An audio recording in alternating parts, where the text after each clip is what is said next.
안녕하세요, 찰리브라입니다. 아마 여러분들 모든 분들이 다 지금 걱정이나 우려들을 많이 하실 거예요. 2020년 들어서는 암호화폐 장세가 엄청나게 급등해서 정고점을 갈 것 같다는 희망을 잠시 줬다가 지금 다 되돌림 자리로 돌아갔고, 아직까지 엄청난 패닉은 나오지 않았지만 일단 9,350달러를 지지하냐 못하냐가 사실 관건이었는데, 지금에서는 9,350달러까지 깨져가지고 9,150달러가 다음 사실은 지지선이거든요. 이게 만약에 무너지면 8,750달러까지 깨질 가능성도 있는데, 어쨌거나 어떻게 될지는 이제 지켜봐야 되고, 일단 중요한 거는 다우존스, 나스닥, S&P 500 US 달러 인덱스까지 마찬가지로 3%대 하락세가 있어요. 그러니까 어저께하고 마찬가지로 이제 커플링으로 동시에 다시 한번 떨어지는 거죠. 지금 주식시장 같은 경우는. 그래서 미국의 코로나19가 근래에 이제 확산됐는데, 더욱 이제 중요한 게 뭐냐면 이번 주에 5가지 중요 지표 발표한다는 거를 제가 이제 어저께 뉴스에서 말씀을 드렸었고, 거기에는 미국 소비자 신뢰지수부터 해가지고 GDP가 사실 가장 중요한 건데, 이런 지표들이 사실 이제 발표가 된다는 거죠. 그래서 만약에 그런 지표들이 부정적으로 만약에 발표가 진짜 오피셜하게 되면 그 여파가 우리가 생각하는 것보다 심각할 정도로 아마 주식시장에 미칠 거고, 그 반대 같은 경우는 기술적 반등을 아마 일으키지 않을까. 주식시장 같은 경우 일단 그렇게 봐야 되고, FED에서 레포리지에 관해서 4월 말까지 점진적 축소한다라는 거를 발표했었다는 거를 여러분들이 잊으시면 안 된다는 거죠. 그러니까 지금까지 기술주가 반등을 했다, 펀더멘탈이 있어서 사실 반등했다기보다는 인위적인 유동성 공급에 의해서 이게 계속해서 이제 상승을 했었던 거고, 레포리지 금리를 사실 이제 지금 이게 급상승이 아니라 이게 점진적으로 하락한다는 얘기는 FED에서 긴급 유동성 자금도 지속적으로 줄여주고 있다는 얘기거든요. 그것에 의해서 주식시장도 지금 자연적으로 사실 조정이 있는 거고, 거기에 이제 코로나 바이러스라는 프레임이 강력하게 씌워져가지고 이게 여러 가지 것들이 이제 메커니즘적으로 연결이 됐다고 저는 이제 생각을 하거든요. 그리고 코로나19 프레임으로 이제 이게 만약의 경우 이제 번복이 되면 한국 같은 경우도 추경 예산을 편성해서 그거를 시장 경제에 집행을 하겠다, 이런 얘기가 있잖아요. 그러니까 FED에서도 제가 봤을 때는 그런 얘기가 5월 달에 금리 발표 이전에 그런 얘기가 시장에 긴급 브레이킹 뉴스로 해가지고 잠시 나올 수도 있다는 거를 여러분들이 아시면서 접근해야 된다고 생각을 해요. 그리고 가장 큰 핵심 라인은 뭐냐면, 연준에서 금리를 이제 주기적으로 발표를 하잖아요. 동결이다, 아니면 금리를 장기적으로 인하할 거다, 인상할 거다, 이런 여러 가지 것들인데, 5월 달에 오피셜하게 연준에서 금리 인하를 시사할 가능성이 점점 퍼센테이지가 높아지는 거죠. 사실 주식시장이 이렇게 많이 조정장세에 들어간다면 그렇게 될 수밖에 없고, 7월 달에는 반드시 금리 인하 발표 가능성이 점점 높아진다는 거죠. 아마 오피셜하게 나오는 건 제가 보기에는 7월 말에 연준에서 발표하는 아마 그 날짜대로 아마 진행이 될 것 같고, 하반기 들어서는 아마 주식시장이 다시 움직일 것 같고, 그리고 골드하고 실버 가격에 관해서 추종하시는 분들이 이제 조금 오르면 막 이렇게 난리 법석을 떨어요. 그러니까 보통 보면 조금 오르면 사람들이 이제 더 올라 막 이렇게 막 그러는데, 제가 누누이 말씀드리지만 JP모건, 골드만삭스, 뱅크 오브 아메리카 이런 세력들, 그리고 영란은행 어떤 그런 세력들, 중국도 마찬가지로 금은을 추종하는 것 같지만 어차피 동시다발적으로 그 사람들이 이제 지금 투자를 하고 있는 거는 사실은 암호화폐 생태계에 지금 투자를 하고 있거든요. 이게 우리 개인은 생태계에 투자를 못하니까 그만큼 자본이 없기 때문에 어떤 개별적인 코인에 관해서 이제 투자를 진행하는 거지만, 이 사실 성향 자체가 틀리다는 거죠. 워렌 버핏이 우회적으로 암호화폐 생태계에 어떤 그 지분을 투자하듯이. 그래서 금은 투자로 돈 벌기가 암호화폐보다 저는 되게 어렵다고 생각을 하거든요. 왜냐하면 여기 다시 한번 이제 금 시세가 나와 있지만 1635달러, 그리고 18달러, 그리고 이제 다시 한번 이제 조정 장세가 있는데, 10년을 보고 이제 투자하실 분들은 투자하시는 건데, 제가 이제 다시 한번 말씀드리지만 암호화폐가 금은보다는 아마 나을 가능성이 높아요.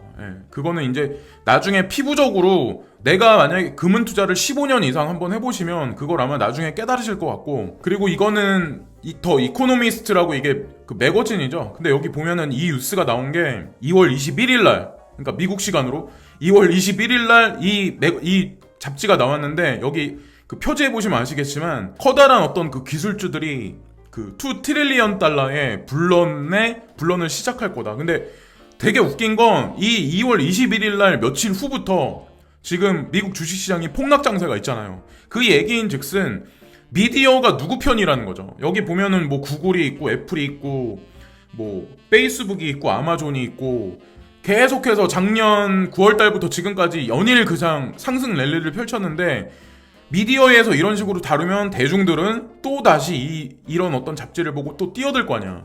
그러니까 사실은 개돼지 지표라고 하나요? 그거를 사실 몰아가는 거죠, 매스미디어가. 그래서 미디어가 누구 편인지 항상 뉴스를 보실 때는 시기와 어떤 그런 거를 적절하게 타이밍을 보시면서 내가 반대로 해야 될지 항상 그거를 미리미리 생각을 하셔야 된다고 생각하거든요. 지금은 암호화폐에 관해서 아무 뉴스도 안 나오잖아요. 그죠?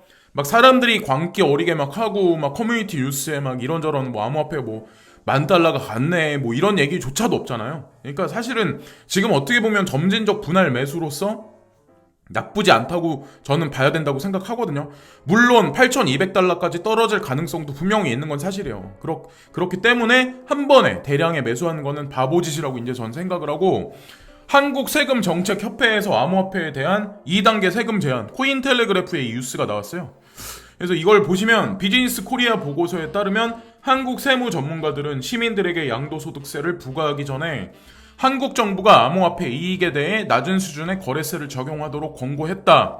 한국 정부는 2020년 말 세금 개혁 계획을 발표할 것으로 예상된다라고 여기 나오죠. 그러니까 발표한다는 얘기가 아니라 여기서 이제 양도세를 제정할 법적 인프라가 없기 때문에 저수준 거래세가 권장되었습니다라고 여기는 또 나오죠. 그러니까 아직까지 나온 건 아무것도 없어요. 근데 이 사람들이 이제 거래세 위주로, 양도소득세가 아니라. 그래서 기업의 가상화폐 거래의 경우 법인의 순자산을 증가시키는 모든 거래에는 현행법에 따라서 과세 대상이기 때문에 과세 대상이지만 가상화폐 거래만 구별하여 세금 수입 결과를 산출하는 것은 사실상 불가능합니다라고 여기 나오죠. 그러니까 이게 사실 주식시장하고 틀려가지고 되게 많이 틀려요. 만약에 내가 러시아 거래소를 또 사용을 해, 미국 거래소에 뭐 코인베이스를 사용해, 비트렉스를 사용해, 폴로니엑스를 사용해, 그 거래소마다 계속해서 코인을 옮겨가면서 이 코인 저 코인으로 바꿔가지고 그거를 나중에 뭐 한국으로 들어오거나 아니면 다른 나라에서 달러로 빼서 달러를 내가 내 통장으로 송금받으면 그건 어떡할 건데. 그러니까 이게 사실 말도 안 된다는 거죠. 그러니까 그런 거에 관해서 걱정하시기보다 내 멘탈 관리를 어떻게 하실지, 그게 더 저는 시급한 문제라고 생각을 하거든요. 물력에 섰다고 지금 희망을 버리지 마시고, 그러니까 거대 금융 세력들이 지금 이 암호자산 시장을 어떻게 만들 건지 그거에 관해서만 여러분들이 포커스를 맞추셔야 돼요. 그렇게 안 하면 아마 대부분 다 여기서 조금만 더 하락세가 있거나 더 장기화되면 아마 제가 봤을 때 5월달 이전에 떠날 사람이 아마 되게 많을 거라고 생각해요. 근데 규제가 나오기 전, 이제 이게 만약에 규제가 나오기 전 만약에 대상승하면 저는 그런 생각을 하거든요. 사기꾼들이 먹튀 준비를 할 거고, 얼마 전에 알트코인이 막 시장이 상승하면 또 유튜버들이 알트코인이나 거래소에 관해서 막 이렇게 홍보를 막 하려고 하죠. 자, 코인이나 거래소 소개로 수익을 추구하던 사람들, 팀으로 운영하는 사람들, 그 사람들 미래는 어떻게 될까요? 이게 만약에 장기화되면 결국엔 그들도 유튜브를 굳이 운영할 필요성이 점점 사그러들겠죠. 저는 이제 그렇게 생각하거든요. 왜냐면 개인이 아니기 때문에, 팀이기 때문에 그 사람들도 가져갈 수 있는 돈이 있어야 돼. 트레이딩으로 자신이 있다면 생존하겠죠. 근데 그게 아니라면 저는 글쎄 오래 못 갈 거라고 생각하고, 텔방이나 톡방도 사람들이 의지를 되게 많이 하는데 저는 고만고만한 수준의 사람들끼리 뭉쳐가지고 그냥 푸념하는 그런 방이라고 생각하거든요. 코인텔레그래프, 코인리스, 뭐 조인디, 뭐 한국의 뭐 대다수의 어떤 뉴스를 전해주는 그런 어떤 괜찮은 어떤 그 미디어들도 되게 많잖아요. 뉴스는 사실 거기서 봐도 돼. 그냥 톡방은 사실 제가 보기엔 텔레그램은 괜히 거기다가 찍어가지고 거기다 옮겨놓는 거밖에 안 되잖아요. 그 사람들이 하는 게. 근데 저는 그게 의미 없다고 생각하거든요. 뭐하러 거기 가서 그걸 봐요. 괜히 전문가 코스프레로 껍데기를 뒤집었을 뿐이지.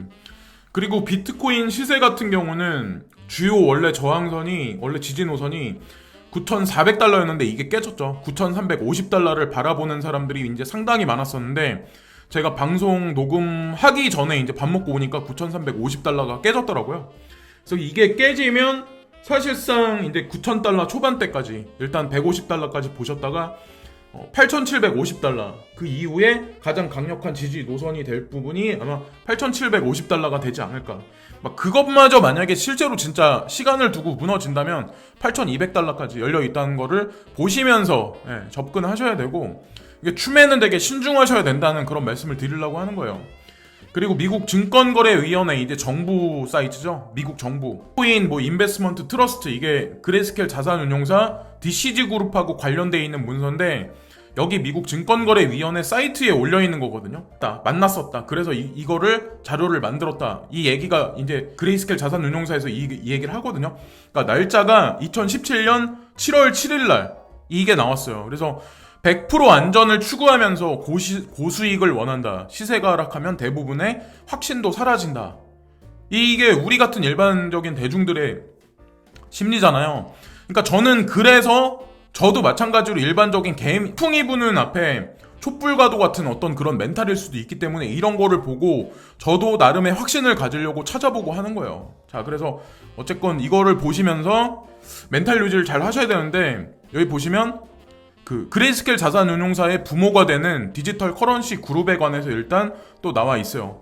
제네시스부터 해가지고 그레이스케일 코인데스크도 마찬가지로 어떻게 보면 DCG 그룹하고 연계돼서 같이 움직이는 데고, 그러니까 뉴스도 사실 호전적으로 써주겠죠. 고의적으로.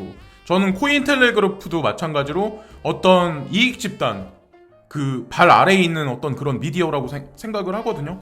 자, DCG 그룹에서 중점적으로 투자하는 데가 코인베이스다. 그리고 리플사다. 그리고 브레이브 브라우저 여기 나와 있죠. 그리고 서클 인베스트먼트도 여기 나와 있죠. 그러니까 제가 항상 제 채널에서 말씀드렸던 여러 가지 어떤 그런 것들이 다 여기 녹아들어서 이제 다 있는 거예요, 사실은. 근데 중요한 건 미국 증권거래위원회 그 사이트에 있는 거라는 거. 그게 이제 핵심이라는 거고. 자, 어쨌든 브레이브 코인도 나쁘지 않네요. 보니까 리플도 그냥 가지고 있는 거고, 디지털 커런시 그룹에 투자했던 사람들이 어떤 조직들이냐. 그래서 마스터카드는 이미 여러분들이 다들 아실 거고, 제가 이미 채널에서 말씀드렸다시피 폭스콘이라고 있어요. CIBC가 있고, 트랜스 아메리카라고 또 있어요. 뉴욕 라이프도 있고, 그리고 웨스턴 유니온도 있고. 자, 그러니까 대다수의 눈에 띄는 데는 아마 여러분들이 아실 거고, 제가 그래서 잘 모르시는 부분에 관해서 이제 말씀을 드리려고 하는데, 그렇다고 제가 디테일한 지분 구조에 관해서 오피셜하게 나온 건 없더라고요. 그거는 지배 구조하고 연결돼 있는 거기 때문에 그거는 찾으려면 그건 좀 시간이 더 오래 걸릴 것 같고. 자, 그래서 폭스콘에 관해서 이제 제가 말씀드리려고 하는데, 폭스콘이 대만 회사죠. 그리고 여기서 이제 PCB나 아니면 반도체 관련해서 여러 가지 어떤 전자부품을 생산하는데, 애플사하고도 OEM의 사업 파트너 관계예요. 근데 폭스콘이 DCG 그룹에 투자했다. 그럼 폭스콘에 또 투자한 게 누구냐? 이렇게 계속 이런 게 추종해서 올라가다 보면 소프트뱅크가 또 여기 있네. 어쨌건 지금 현재 소뱅도 분명히 관련이 있다. 우회적으로 그걸 말씀드리고, CIC에 대해서 이제 말씀을 드리려고 하는데, 캐나다 임페리얼 상업은행이에요. 일명 얘네가 캐나다의 5대 은행 가운데 하나이다. 자, 얘네도 어차피 이것도 말씀드리고, 포브스 글로벌 2000에서 2000개나 되는 어떤 그 기업에서 172위 정도 차지하는 어떤 그런 기업이에요. 그리고 트랜스 아메리카라고, 이것도 이제 모르시는 분들이 있기 때문에 제가 이제 말씀드리려고 하는데, 트랜 코퍼레이션은 미국 1928년에 92년 전에 이게 이제 생성이 됐었고, 가장 중요한 핵심 맥락은 뭐냐면, 이게 생각보다 이제 대단한 회사더라고요. 1904년 10월에 AP 지아니니, 그러니까 이탈리안 사람이죠. 이름 보면 아마 아시겠지만 샌프란시스코에서 뱅크 오브 이탈리를 설립을 했으며, 나중에 이게 뱅크 오브 아메리카로 알려지게 되었습니다. 뱅크 오브 아메리카의 전신이 뱅크 오브 이탈리아래요. 무슨 말씀 드린지 아마 아실 거예요. 제가 이제 말씀드리는 건, 뱅크 오브 아메리카는 또 누가 많이 또 투자를 했을까요? 워렌 버핏이 또 투자를 하고 있다는 거죠. 그러니까 금융계의 핵심 세력들은 사실 알고 보면 여기 다 녹아들어 있는 거예요. DCG 그룹에. 시세에 갖다 사람들을 움츠리게도 하고 막 이렇게 활기치게도 만드는 거는 사실 이들이 그러니까 조장을 한다는 거죠. 어쨌든 저는 지금 주식시장과 암호화폐 장세가 시장이 따로 동떨어져 있지만, 나중에 결국엔 이게 같이 이렇게 같은 맥락에서 움직일 거라고 생각을 하거든요. 토크나이즈화 되고 점점 더. 그래서 간접 투자 상품도 분명히 뭐 ETP라고 해가지고 ETF 가기 전에 간접 투자 상품들이 지금 있어가지고 우리가 DCG나 그레이스켈 자산운용사를 통해서 거기에 이제 개인이 투자를 하고 있는데 ETP가 ETF로 결국에는 넘어가는 단계로 분명히 올 거라고 생각을 해요. 그래서 여러 다국적 금융 기업들이 분명히 이제 움직인다는 거를 여러분들이 인식을 하셨으니까 내가 어떤 코인에 어떻게 투자할지도 분명히 확인을 하셔야 된다는 거죠. 그레이스켈 자산운용사가 가장 안전하다고 생각했던 이유가 사실은 이런 비하인드를 보면 그나마 조금이라도 확률을 높일 수 있지 않을까라는 생각에서 계속해서 이제 주장하고 말씀을 계속 드렸던 바예요. 특별한 어떤 그런 게 있어서 그런 게 아니라 뭐 오늘도 어디까지 떨어지고 언제부터 발등할지는 뭐 알 수 있는 사람이 아무도 없죠. 그러나 뭐 확신을 가지시고 시장 전체적인 포텐셜에 관해서는 분명히 생태계 조성은 분명히 될 거라고 확신하니까 오늘도 즐거운 하루들 되시고요. 오늘 시청해주신 모든 분들께 진심으로 항상 감사드립니다. 구독과 좋아요 끝으로 부탁드립니다. 감사합니다.